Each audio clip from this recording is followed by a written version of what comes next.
And We're we're live, pal. live! Yay! Happy Friday, everybody. We are here to talk about the hidden gems on Roku. It's going to be very fun. And I'm film critic Rachel Wagner, and Ryan is here. Hey, Rachel. It's great to be with you as always. Yes, I hope you've had a good. Have you had a good week?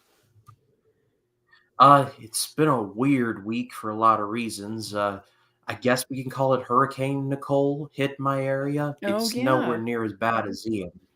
Nowhere near as bad as Ian, but that's good. lucky to live in Port Orange because Daytona and Daytona Beach shores, they got pounded. You Mm, should see some of the photos. The beach is pretty much non-existent at this point. Like beachfront property is a lot of it is just pretty much destroyed. wow. Stuff that's been there since I was a kid is pretty much either damaged or gone now, which is just it's surreal. It really Yeah, is. It that's really intense. because a hurricane's a hurricane. Like it doesn't matter if it's category 1 or 5. I mean, 1 is pretty mild, but you still got fast winds. You still got a lot of rain, Yeah. so it's still a natural disaster. So Hmm. you got to be prepared. Yeah. I was definitely one of the lucky ones again. I didn't lose power. Everything turned out fine on my end, but I always keep in mind that there is someone out there who is doing a lot worse than me, and I should take some time to be grateful for all of the things that I have a Yeah. God that is on my side and is that has blessed me. So Well, I think that's because a good reminder anytime to absolutely, remember what you're thankful for, and how good uh, God has been to each of us. That's for sure.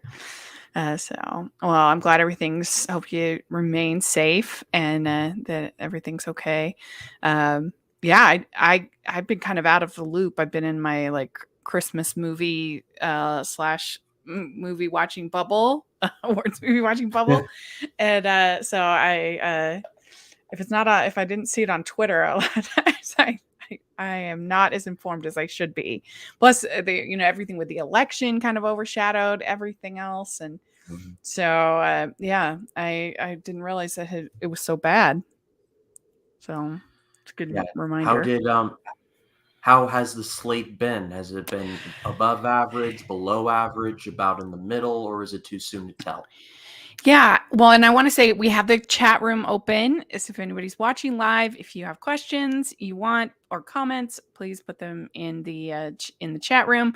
There's also the super chat. If anybody feels so inclined, that would be amazing. And I want to apologize because I had said in my calendar that I was going to try to do a Christmas movie recap like I did last year on this channel. This week I was going to do my first one, and I just ran out of time. But I have all of that. I have them all reviewed. I have all the coverage over on Hallmarkies. So if you want my opinion on Christmas movies, you should just go over there and see. We've got non-Hallmark and Hallmark.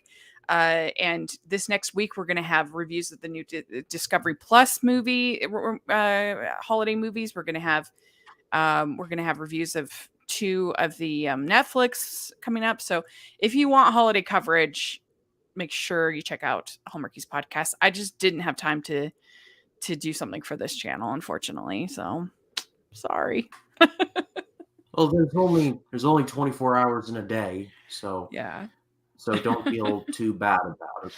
And I think the interviews over at Hallmarkies podcast have been really good. The last like batch have been very fun, very interesting people, very personable people. Even if you don't watch these movies, I think if anybody would find the interviews entertaining and interesting, and so definitely at least check that out. I think you'll be glad you did. They've been really good, I think, lately. So anyway, it's been keeping me very, very busy. And I've been seeing a ton of movies to getting ready for award season, trying to watch as many as I can as well.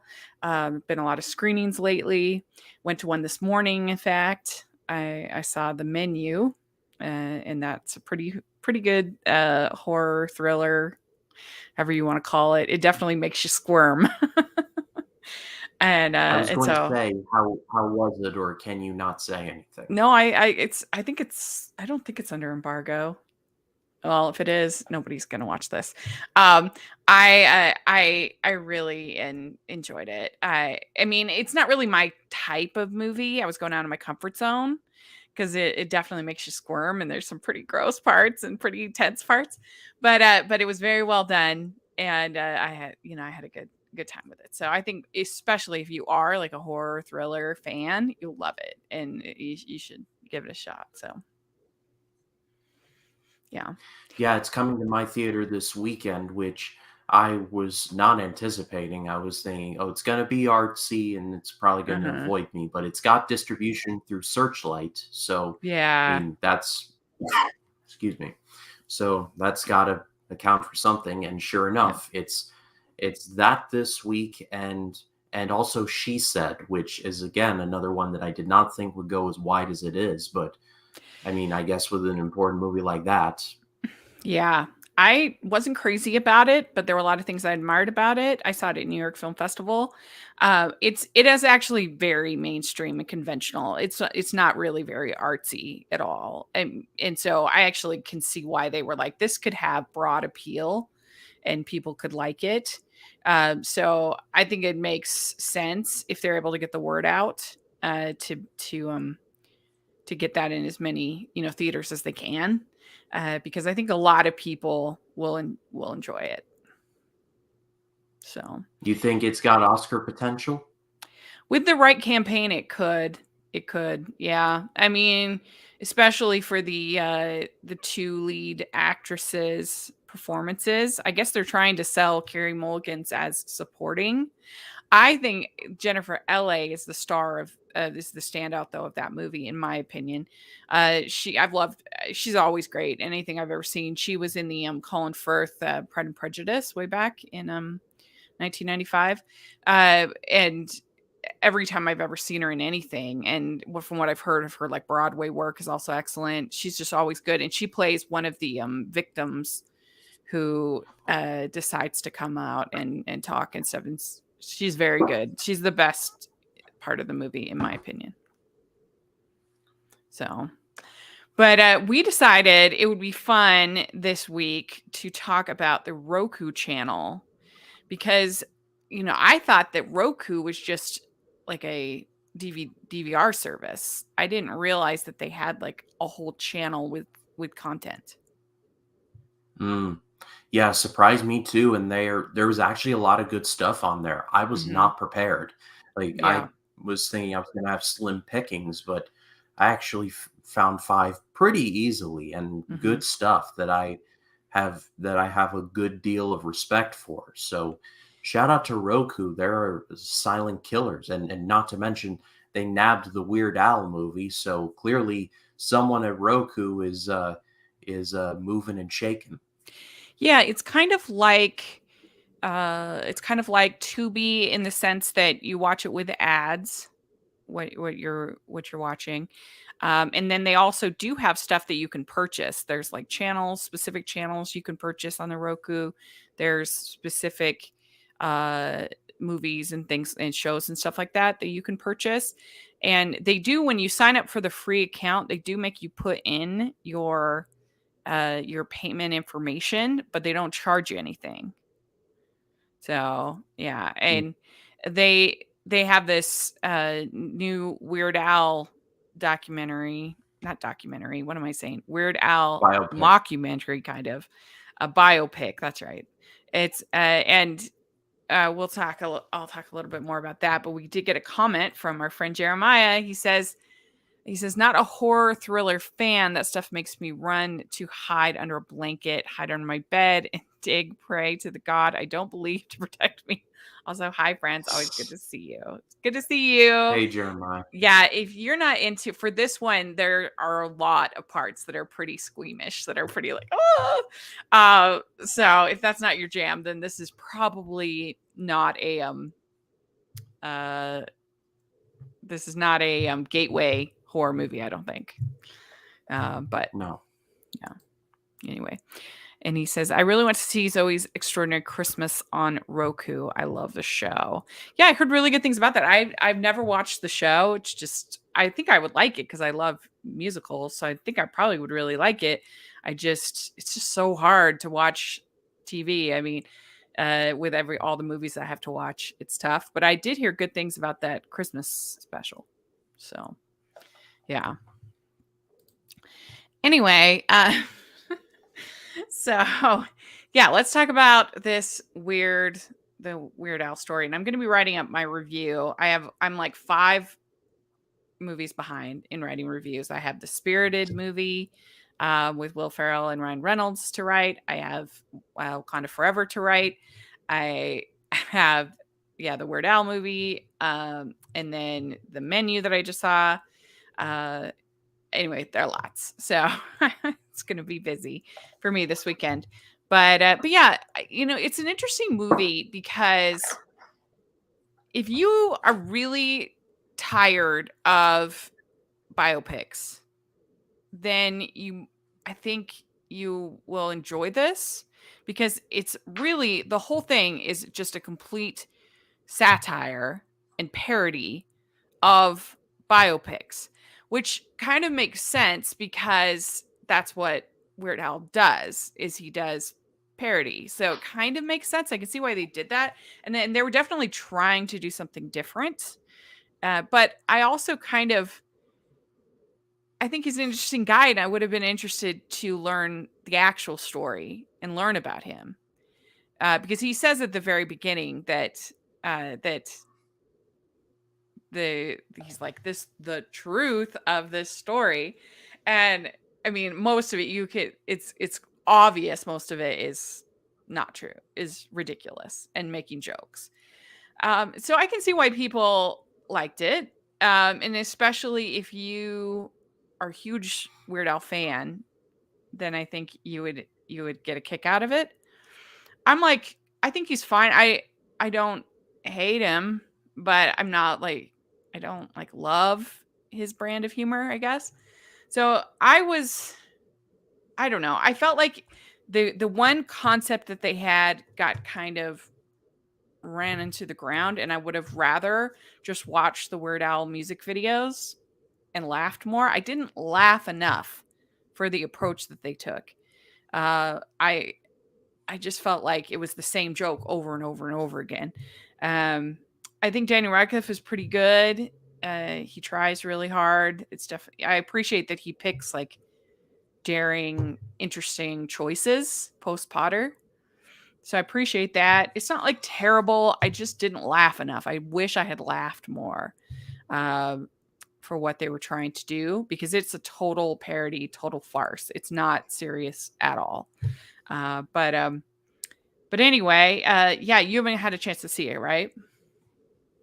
No, I haven't. And what it kind of sounds like they tried to go a Walk Hard, the Dewey Cox Yeah. story kind of route, which, if any of you didn't know, Walk Hard was basically a parody of the music biopics that came from like the early 2000s into the 2010s, like Walk the Line and Ray and all of those. It's completely fictional. It's from Judd Apatow and it stars John C. Riley, and it has all of the hallmarks of something like, say, I'll use Walk the Line for example. I love that movie. From the difficult childhood to the discovery to the peak of success, then into the drugs, and then to the public embarrassment, and then to the then to the finding of themselves, and then Wall of Text. It parodies all of that. Yeah. And so hearing what you're saying there, it kind of feels like the people behind this movie saw Bohemian Rhapsody and Rocket Man, and they're like, let's get Weird Al on the phone. Let's see if he Yeah. wants to do this. And sure enough, he did. And I'm not a super fan of the guy. I've seen Fat, the parody that he did for Bad, which that was funny. And I love Amish Paradise, the parody to Gangsta's Paradise. So I'm not a super fan, but I appreciate the hustle, especially for someone who basically took famous songs and made like silly versions of them. Somehow he leveraged that into a decades long career. I admire the hustle. But it sounds like with this movie, it's yeah, it's clear you're being meta, but just because you're being meta and acknowledging these cliches doesn't necessarily mean that that's going to be a good finished product at the end of the day. I would much rather be a cliched movie to play totally straight, but done really well outside of something like, say, hey, this thing is really lame, but that's done completely just not good. If Yeah. that makes any sense. Yeah, I mean, yeah, I agree. I feel like that the problem is it just wasn't funny. Like, funny cures all. If I'm laughing, I don't really Mm. care if the plot is stupid or if the acting's not great or any of those kind of things. If like I love Talladega Nights, The Search for Ricky Bobby. I think that movie is so Yeah. funny. Is it completely stupid and inane? Hmm. Yes, it is, but it makes me laugh. And I think there are some super funny jokes in that, and there just wasn't anything that really made me laugh in this. And so that's the biggest problem. But yeah, I just feel like Weird Al's such an interesting guy that I kind of wish that I got to know him better instead of this completely fictional, ridiculous version of him. I mean, and they do all those things you were saying about Dewey Cox. I've actually never seen that, but I've heard of it. But in this one, they have like the disgruntled parents who are embarrassed by the fact their son plays the accordion, and they want him to work at the factory, but they won't tell him what they actually make at the factory, and then you have you've got the drugs and the relationship uh angle, and you have the redemption and all that, but I just wish it was funnier. So I feel like there was maybe like a middle ground maybe between it being completely ridiculous, like it's even like they try to pretend like in the movie that he wrote Eat It as an original song and then is mad about the fact that Michael Jackson did Beat It. And so people think that's a parody. And I'm like, okay, that's obviously not true. Ridiculous. And it's just stuff like that I guess, I don't know. I just don't find that funny. And so that was my issue with it. But I do think that there is an audience for it. And that's just the hard thing with comedies, like it's so subjective. If you laugh, like I said, laughter cures all. Let's Yeah, see, Jeremiah. kind of a similar concept with horror for me. If it's Yeah. not scary, then it's like, why even bother? If it's actually like creeping me out, I can be a bit more forgiving. Yeah. So Yeah. Agreed. Yeah, Jeremiah says, I didn't laugh at the trailer when Weird Al stuck a cigarette on a guy's hand and the guy said, I deserved that. I thought, you don't seem to have any ideas for especially funny jokes. Yeah, I think that's fair. There really yeah, wasn't. I mean, especially with like because there's the Funny or Die people that made it. So they brought in like tons of cameos and of like comedians and different things like that. So you think it would be really funny. Uh, and Jeremiah says it's a party in the CI is a funny and politically bold song, and the music video is more of the same. That's peak Weird Al to me. Cool. Yeah, he has some very funny music videos, and I would just rather watch those personally than watch this yeah. movie. Also, another one I really like. One of his original songs is "Everything You Know Is Wrong." It's such an earworm. I can't really hum it, but Oh yeah. it's a song that it pops in my head from time to time. It's like that scene in Inside Out where that gum song pops into Riley's head from time to time. That's what happens to me. I'll just be Oh doing yeah. something I random and forgot about that. be like, everything you know is wrong. Black is white, up is down, and short is long. I love that in in Inside Out. I forgot about that. That's a funny joke. That made me laugh. That joke. Yeah, more so uh than the weird movie. yeah. I was gonna say too, it looked like in on the Roku channel that you could also watch Paramount Plus. or some Paramount Plus. It had the links. So Yeah. if people don't want to subscribe to Paramount Plus, you can at least get, I think, some of that content there. I also saw Discovery Plus on there also. Oh, okay, yeah, yeah. So, well, I guess let's get started. Let's talk about our recommendations for Roku. What's your first recommendation? So my first choice is a film from 2007, and it's called Nancy Drew. This is based on the legendary children's book series about Nancy Drew. She is played by Emma Roberts, and at the start of the movie, she makes a deal with her father to not sleuth anymore because she's starting in a new high school, and he wants her to be a normal high schooler, whatever that means. But she she earnestly tries. She tries to be normal. However, she is pulled into a case, specifically in the case of a former Hollywood starlet who mysteriously died.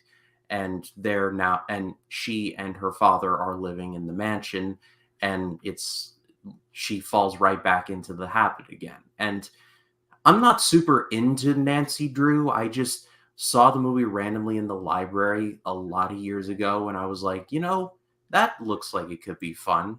And it was. It was actually quite fun. Emma Roberts is good. Max Theriot, who plays, I want to say, her boyfriend. They kind of get together at the end, but it's I like I'm just gonna say her friend, but he's good in there as well. I like the dynamic that she had with her father. It was very nice because he earnestly is like please try not to play, please try not to do that anymore. Like it's not like he's trying to say like you're forbidden. Like he just tries because her mom, Nancy's mom, died when she was 3 or 4 years old, and so her father's the only one in her life. So he's trying to be both father and mother, and it's a difficult job, but I think he does it well. And really, this is just a compelling mystery. It's one of those things where you pull on the thread, and you don't know how long the thread actually is until you start pulling it, and you just realize how deep the rabbit hole goes. It makes for a pretty compelling story on the whole. It's quite an underrated little movie, I would say. Mhm. Yeah, I watched it years ago and remember enjoying it. I like a good mystery, a fun little mystery, and that's basically kind of what you get here.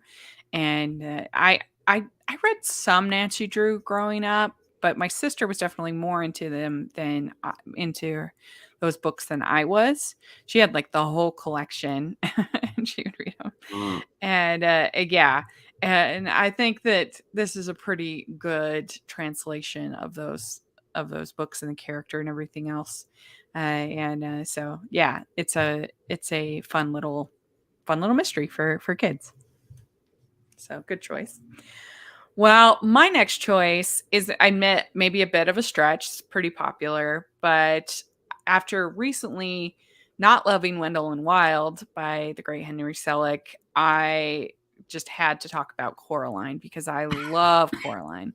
It might be my favorite of his. I love Coraline as a character because she's presented with this out of a way of escape from her parents who are pretty terrible people.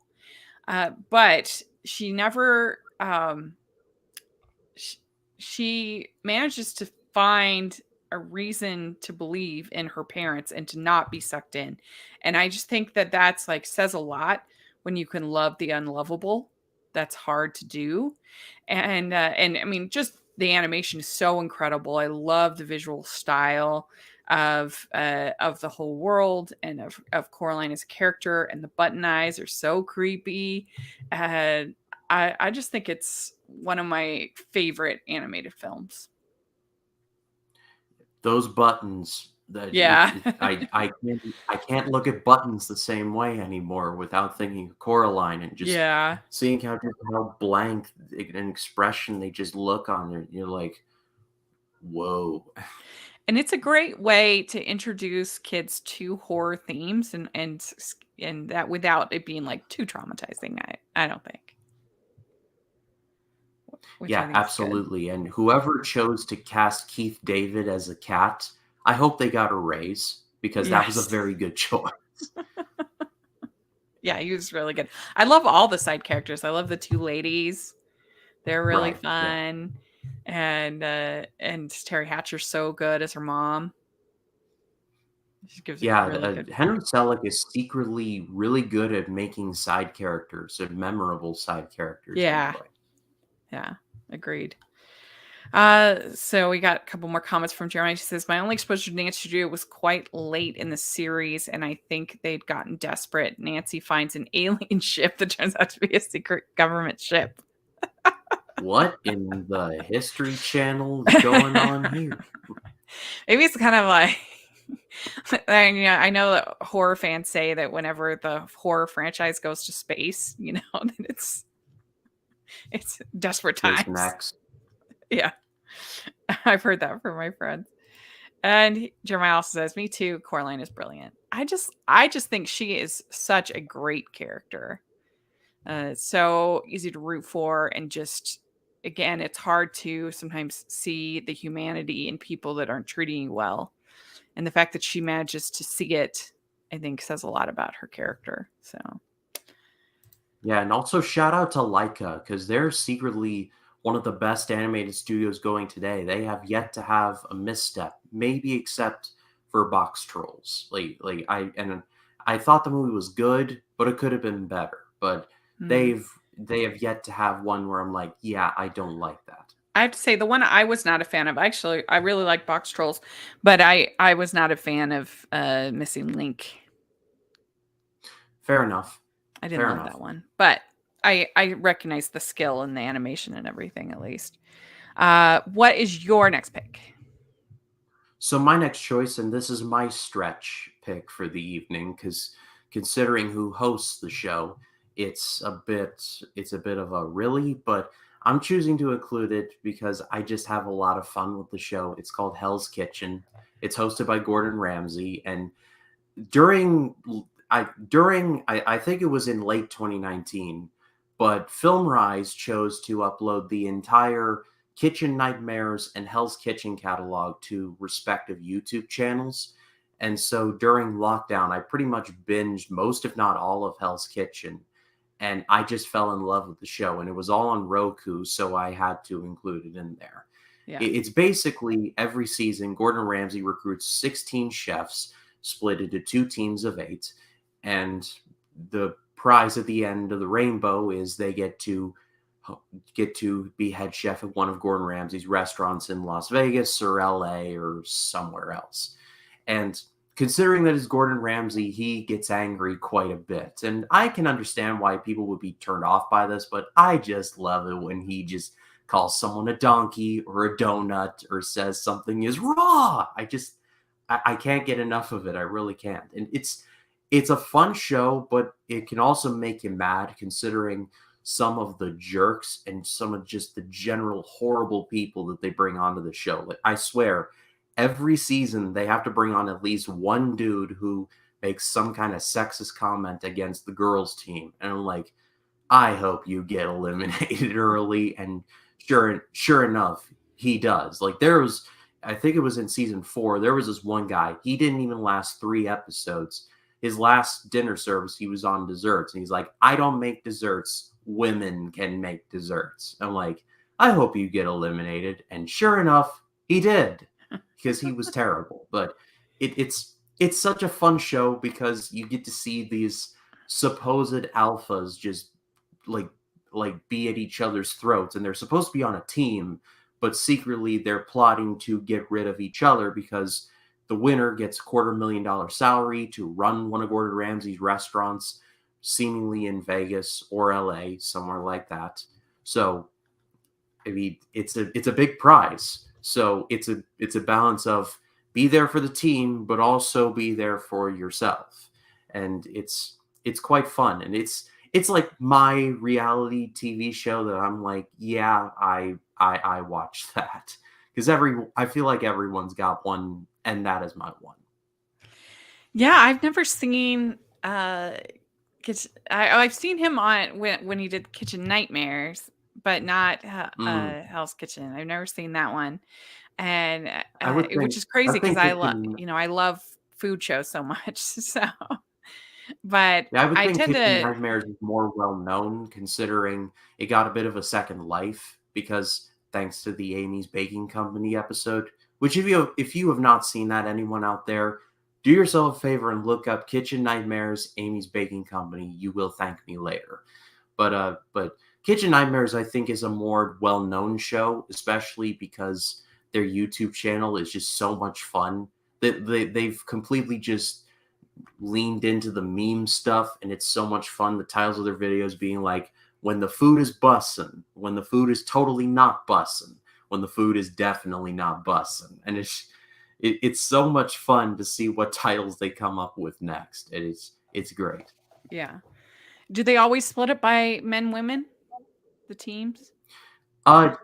In certain seasons, it was. I remember there's a season going on now, but the previous season it was rookies versus all stars, and then initially in this season it was supposed to be 20-year-olds versus 40-year-olds, but by episode 3 they were like, all right, let's go back to men versus women again. Mm. So it was, I believe it was in seasons 19 and 20 that they did 2 all-star seasons in a row.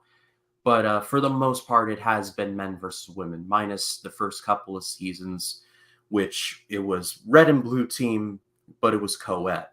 But starting from season 3, and it became the status quo of being battle of the sexes.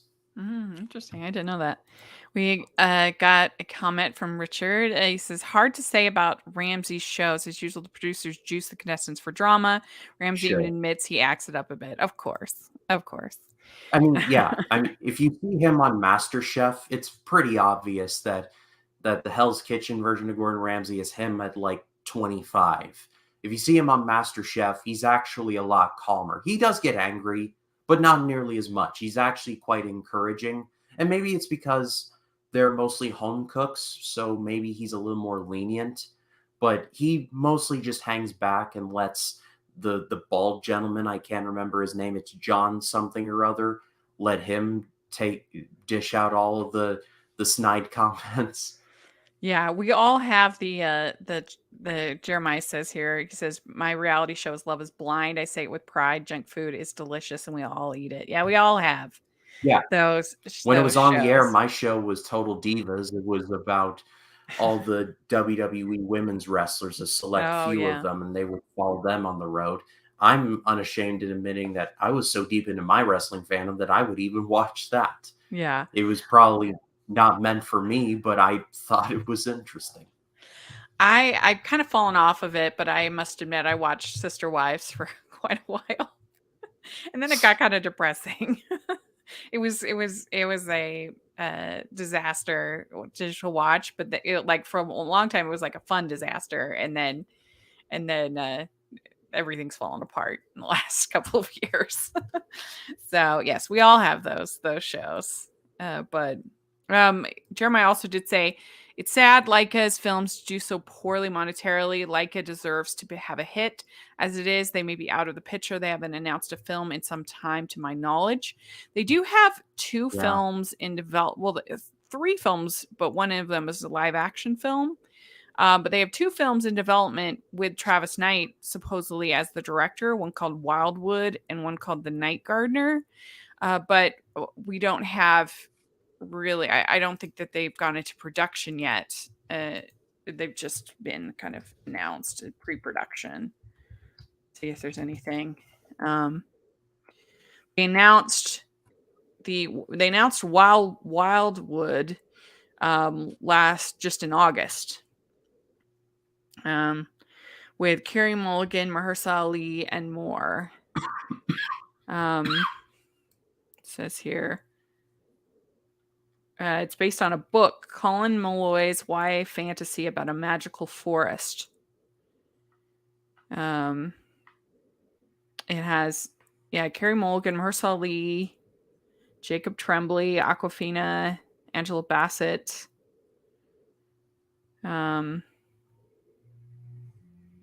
So yes. Anyway, it's kind of interesting. It says, yeah, no distribution has been announced. And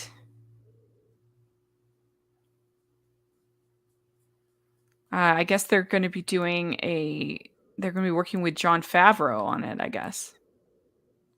I mean, So, Favreau's got some stroke, so that certainly is a check mark in their favor. yeah. So anyway, so that's interesting. I hope that they do well. I mean, they're very fortunate that that Travis Knight is involved, because without that, with Phil Knight, the CEO of Nike, that has Yeah, helped them very much to be able to keep making movies. So nepotism can be a good very thing much so. sometimes. uh, all right. So my next pick is a movie. It's a Tyler Perry movie, actually. It's called Why Did I Get Married? And I have never watched any of the Medea movies. I'm Medea free. uh, and so I haven't watched that many Tyler Perry movies, but this one I think is one of his better ones. And it's basically about these couples that all go uh, to this cabin to try to repair their relationships, and they have this like yearly um, retreat that they do. And as they're all together, they all kind of work through their relationships, and it's pretty soapy, but I think pretty well done. I like the cast, and uh, I bought most of the couples and kind of what they were going through. And so, especially, I would think like couples would enjoy this if you're married, and you'd be able to relate to at least one of the couples involved. So I thought it was good. I liked it. I'm looking at the IMDb. Janet Jackson is in this one, Hmm. which is interesting. Yep. And Jill Scott, Tyler Perry, obviously. Michael Jai White. Hmm. So it definitely has the melodrama, but especially from what I've seen of his movies, I think this is one of the best he's done. And then there's also a sequel, Why Did I Get Married Too? Which is So a great title. Like, yeah, shout it's a out to good them title. for thinking of that. Yeah. Did Tyler Perry work on a movie called Think Like a Man, which is based off a Steve Harvey book, or am I thinking of something else? I don't know. I don't think that he was involved with that, but you never know about like producing or um let me see. I'm looking, see It, if I see it. I don't see it on Letterboxd.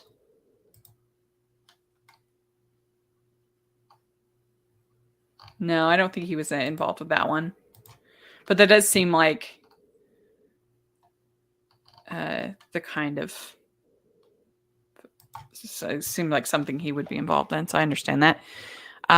Yeah, like I said, I actually have friends who like the Medea movies. My friend Larry, LC Screen Tech, he likes them. So I know they have their fans, but I've never seen one, so I just never seen. But this one yeah, I me think is good. neither. So me neither. So I'm not really gonna comment either way. Well, what do you have next? Well, here's the resident hard left for the evening. It's from 2007, and it's slowly becoming one of my favorite horror movies. It is 1408. This is based on the short story by Stephen King, starred John Cusack and Samuel L. Jackson. Cusack plays, I want to say, a paranormal investigator. He basically debunks conspiracy theories and ghost sightings, and he has become an author. Stephen King writing about an author. How much of a stretch was that for him? But anyway, he Cusack's character learns that in New York City there is a hotel called the Dolphin Hotel, with the room 1408, which is said to be haunted, and that every person who has checked in there has never checked out, kind of like the Hotel California. And so, him being a severe skeptic, he decides to take the challenge. Samuel L. Jackson is the hotel manager and pretty much says, "Look, name your price. I will pay you to not stay in the room." But but Cusack's like, "I'm here for the room," and so he checks himself in. And this movie will freak you out. That's all I'm going to say. It's a psychological thriller, so it's not a gory movie. I'm just gonna get that out in front right now. It's a movie that messes with your head, and this movie is just fantastic. I'm surprised people don't talk about it more often, but it's really well done. John Cusack is really good as this writer. He starts out kind of like a, all right, I'm in this room, and when are the ghosts gonna pop out? Like, when can I race one in Super Mario Kart or something like that? But as the night starts to wear on, he slowly begins to think like things start to change, and not for the better. So it's a slow it's a slow kind of it's a slow process of him seemingly losing his mind. And like I said, Cusack's really good. Samuel L. Jackson, in the few scenes he does have, he is predictably really good. And throughout the movie, you kind of tend to see Cusack's character's mental state and learn more about him, and that he had a daughter, but his daughter died in an accident. He's separated from his wife. The only escape for him was to throw himself into this paranormal stuff. And when he finds himself challenged with the notion that, hey, this room might actually be haunted, it really doesn't do good for his psyche at all. And it has one of the sickest fake outs I think I've ever seen in a movie. It's one of those where when it happens, you're like, oh my God, like, my mind was blown when I first saw it. And that's an expression that I think has just been worn out by this point. But my mind was literally blown when this reveal happens. I was sitting there like, that's just cruel. That's just so entirely cruel. And so, like I said, it's not a gore fest. So if you're into more psychological horror, then I can't recommend 1408 enough. Yeah, I've never seen that one, so that's interesting. Do you Yeah, think like I you said, think it's not gory, so mm, I would like to see what you have to say about yeah, it. maybe. Our next Ryan makes Rachel watch episode, we have to remember that one. Yeah, Cool. Yeah, it's 1408's good. definitely on the list. Good. Okay. Well, my next pick is another animation. We're talking about Leica again. We're talking about Kubo and the Two Strings, which Stanford and I did for Obscure Animation a couple of months ago. So I just rewatched it, and I really enjoyed it. I think the animation is just absolutely astonishing in it. Beautiful.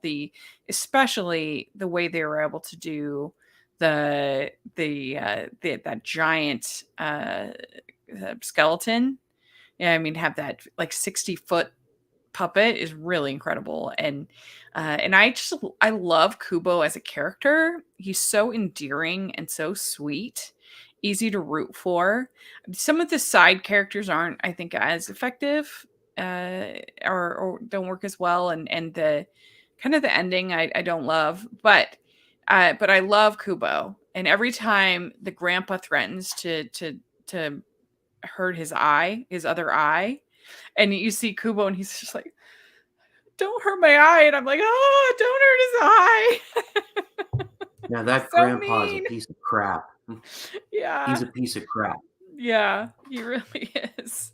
That's why the ending doesn't totally work for me. But I still, just for the animation alone, and Kubo is just such an endearing, lovely character. I think it's totally worth watching. Yeah.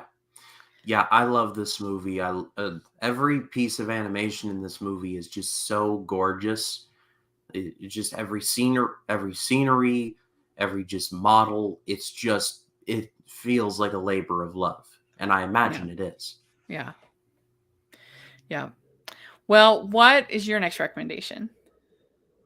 So my next choice is a series that was on the History Channel, and it is called Top Shot. And this is essentially, you get 14 marksmen, and and it's basically a series of challenges. And then there's the reality show element where they have to live together, and it's like personalities going wild and all of that.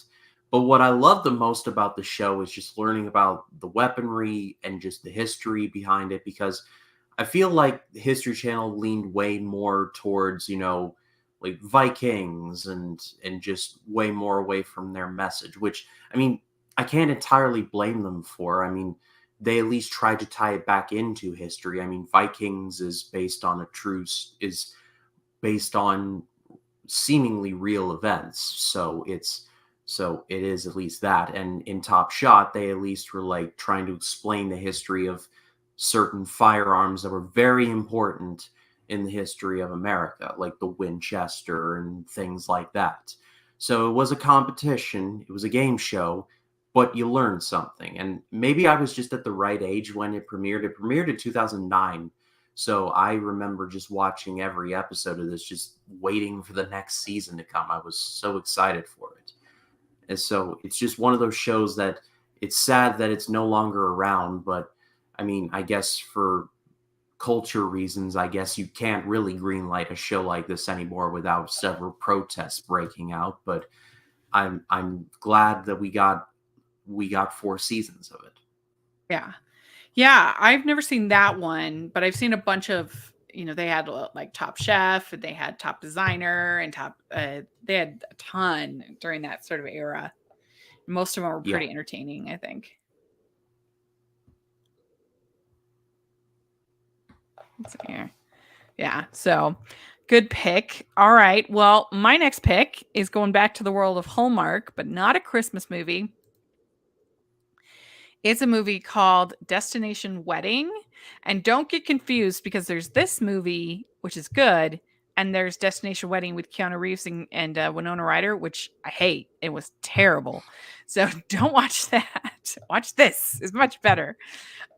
This is written by Nina Wyman, who's one of our favorite Hallmark writers. She's very good at banter. She's very good at these, light romances, and it's pretty cute. It stars Alexa Penavega, which you probably recognize her from Spy Kids, all grown up, and then an actor named Jeremy Gilbot. When we were very excited because he was one of those actors that was always playing the wrong guy, always the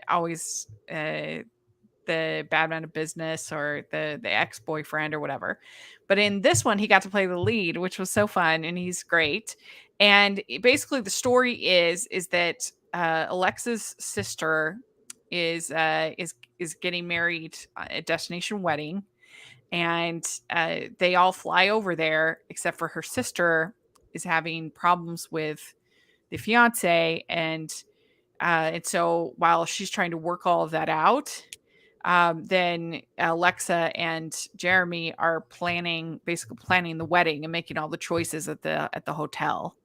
And it's, of course, they're kind of angry at each other because they're exes, and they're past everything. So they start out, it's kind of enemies to lovers type story. But I'm a sucker for anything with the ocean. I love the ocean, and I just thought the banter was really good in this, and they had good chemistry, and it's an enjoyable.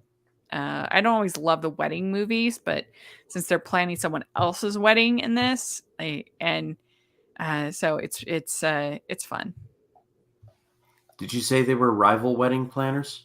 No, they were exes, but they have to plan her sister's wedding while her sister's trying to figure out her relationship. They're at the destination wedding at the island resort, and they have to make all these choices for her sister. He's there as the best man of the groom anyway, and they're exes, so they have to plan this wedding together. And it's like, they're resenting each other at the beginning, but the more they work together, the more those old feelings come back, that kind of thing. Gotcha. So it's cute. It's a fun little movie, I would say. So, what is your next pick? So my last choice is a show from BBC, though. Excuse me, allergies over the past couple days, but this is my last choice. It is on the BritBox arm of Roku and is called Father Brown. This has been a show that's been going steadily since 2013. During Hurricane Ian, when my house lost power, my dad got a generator and certain things were working, including the big television out there. And my dad was like, "Hey, I want to show you this show called Father Brown." And I was like, seems interesting. And I really kind of fell in love with it. It's basically it is, I believe the technical term is cozy mystery. Basically, it follows a Catholic priest named Father Brown, who is really quite good at solving various mysteries. And every episode is its own separate Sherlock Holmes-esque mystery. There's a chief of police who doesn't like him because he does his job better than the chief of police. Father Brown has an assistant who's always there to make sure he eats something, even though he's not like fat per se, but it doesn't exactly look like he needs it. And honestly, I just love this show. I love shows like this. They're kind of low stakes. I mean, low in the case of like grand scheme. It's a new mystery every episode. It's not meant to be taken too seriously. The acting is spot on. The locations are wonderful. This takes place in late 40s, early 50s England, which is just jaw-droppingly beautiful. So I can't compliment this show enough. Yeah, I've never heard of that one, but I definitely have heard of Cozy Mysteries, so I understand that. They have a lot of those on Hallmark Channel. There's a whole Hallmark Movies and Mysteries channel where they have a bunch of different series of amateur sleuths, usually kind of looking into things, trying to figure it out, and them driving law enforcement crazy. But yeah, they're fun. At first, when I first started covering Hallmark, I was like, I don't want to cover those at all. They're too predictable. But they're too easy to figure out who did it. But over the years, I have grown to enjoy them much more. So I think Yeah, that and sounds fun. the guy they got to play Father Brown is just awesome. I like every episode. He always has that one moment where I'm like, "Yep, that's why he gets paid to do that." Like he's Yeah. just really good, and it's a fun show. That's all I can say. Well, very good. Well, my last pick is a teen movie from when I was a teen. It came out the year I graduated or finished high school. Came out in 1998, and it's Can't Hardly Wait. And this movie, it's almost worth seeing just to see like the number of people who came out of this movie to have like pretty big stars careers. I mean, you have Jennifer Love Hewitt, Ethan Embry, Lauren Ambrose, Seth Green. You have um, uh, Jason Segel. He's in it. There's just a long list of people who were in this movie, and it's basically about this guy, Ethan Embry. He's kind of this sad sack guy, pathetic guy, and he finds out that Jennifer Love Hewitt, who he's had a crush on like his whole life, basically, is now broken up with her boyfriend, and he has one party where he has one chance where he's going to finally declare his love for Jennifer Love Hewitt. And that part is like fine. It's enjoyable enough. But what I like is there's this whole section with Lauren Ambrose and Seth Green. They get stuck in a bathroom together. And so they Mm, end up spending this time like they have these these conceptions of each other, of who each other is. He's kind of a poser. He thinks she's just a kind of a good girl, boring academic, whatever. And but as they go through this night and stuck in this bathroom, they get to know each other better. And I think that's actually the best part of the movie, the best writing, the best script, and everything.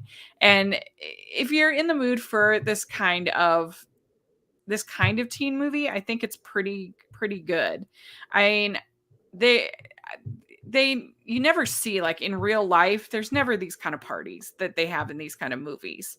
They're No. so over the top. I don't know anybody that goes to these kind of parties or has these kind of parties. And the relationships are and the characters are fairly one note. What's her name? Melissa Joan Hart, she's in it. And but I think there's sort of a niche for this kind of movie and the over the top party and all of the stars, and especially I think, like I said, the whole plot with Lauren Ambrose and Seth Green, I think is pretty good. So I enjoy it, and I did it for a family movie night for Teen Movie Month. If you want to see my full review, so there we go. Kind of sounds like So one of those movies where it's like The Outsiders, the Francis Ford Coppola movie, where it's a mhm. snapshot of everybody who either would become stars or were stars already, Yeah. like Matt Dillon, Tom Cruise, Ralph Macchio, Patrick Swayze. Yeah, I mean, most of the people in this movie went on to be in TV shows more than movies, but it's got Peter Fasinelli in it. He's the kind of her jerk boyfriend that she breaks up with at the beginning, and so a lot of these people would go on to be in television shows, but yeah, it's a fun one, and I it's just it has a certain degree of nostalgia for me because it came out when I was in high school, so. Right. Uh, so there we go. We did it. We talked about Roku. So let us know if you've seen the Weird Al movie, what you think of it, and what you think of our recommendations. If you've seen them, what you've been watching on the Roku channel. It's kind of a new one, at least on my radar, at least. So yeah, let us know what you think in the comment section or on Twitter. And Ryan, where can people find you? People can find me on Facebook, Twitter, Instagram, and Letterboxd to RyanCam20. There's, of course, my YouTube channel, which is just called Ryan Cam. This I just uploaded my spoiler-free review for Black Panther: Wakanda Forever. I really, really enjoyed it. Sometime next week, I'm going to upload a spoiler review. I'm going to be lucky enough to have Cody from the Brock Upside join me to discuss that. I'm looking forward to that.